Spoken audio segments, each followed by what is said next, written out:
అమ్మాయిలపై అగత్యాలకు పాల్పడితే సహించేది లేదని హోంమంత్రి అనిత తేల్చి చెప్పారు. లా అండ్ ఆర్డర్ విషయంలో తమ ప్రభుత్వం ఖచ్చితంగా కఠినంగా ఉంటుందని ఆమె స్పష్టం చేశారు. గత ప్రభుత్వం నిర్లక్ష్యంగా వ్యవహరించినందువలన గడిచిన 5 ఏళ్లలో రాష్ట్రంలో శాంతి భద్రతలు అదుపు తప్పాయని హోంమంత్రి అన్నారు. సింహాచలం అప్పన్నను దర్శించుకున్న అనంతరం ఆమె మీడియాతో మాట్లాడారు. సింహాచలం లక్ష్మీనరసింహస్వామి దర్శనం అంటే నిజంగా ఎంతో మహాభాగ్యం. ఎందుకంటే ఇక్కడ మా వైజాగ్ జిల్లాలో ముఖ్యంగా ఆంధ్రప్రదేశ్ రాష్ట్రంలో లక్ష్మీనరసింహస్వామి ఉండటం ఇక్కడ చుట్టుపక్కల ఉన్న ప్రజల తాలూకా అదృష్టం. ఎందుకంటే ఈ లక్ష్మీనరసింహస్వామి టెంపుల్ వల్ల ఎంతో మంది ఈరోజు జీవనోపాధి కూడా సాగిస్తున్నారు.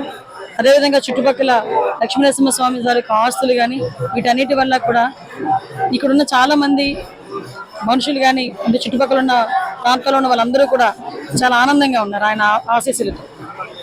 ఈ రోజు నేను చెప్పదలుచుకున్నది ఏంటంటే ఫస్ట్ టైం మంత్రిగా ప్రమాణ స్వీకారం చేసి ఈరోజు అప్పన్న స్వామిని దర్శించుకోవడానికి రావడం జరిగింది. ఇక్కడికి వచ్చిన తర్వాత డెఫినెట్గా చెప్తున్నానండి, ఒక జిల్లా మంత్రిగా అవనేయండి, ఒక హోమ్ మినిస్టర్గా అవనేయండి, ఎట్టి పరిస్థితుల్లోని సింహాచలం దేవస్థానం తాలూకా భూములు ఈరోజు రక్షింపబడతాయి.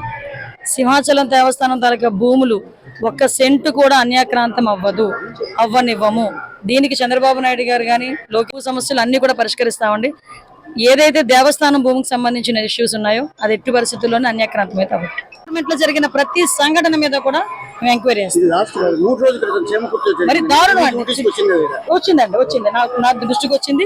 చెప్తున్నాను కదండి, ఈసారి ఆడపిల్లల మీద కన్నెత్తి చూడటానికి కూడా చెడుగా కన్నెత్తి చూడటానికి కూడా భయపడేటట్టుగా మా యంత్రాంగం ఉంటుంది. పోలీస్ డిపార్ట్మెంట్ దానికి అనుగుణంగా పని చేయాల్సిందే.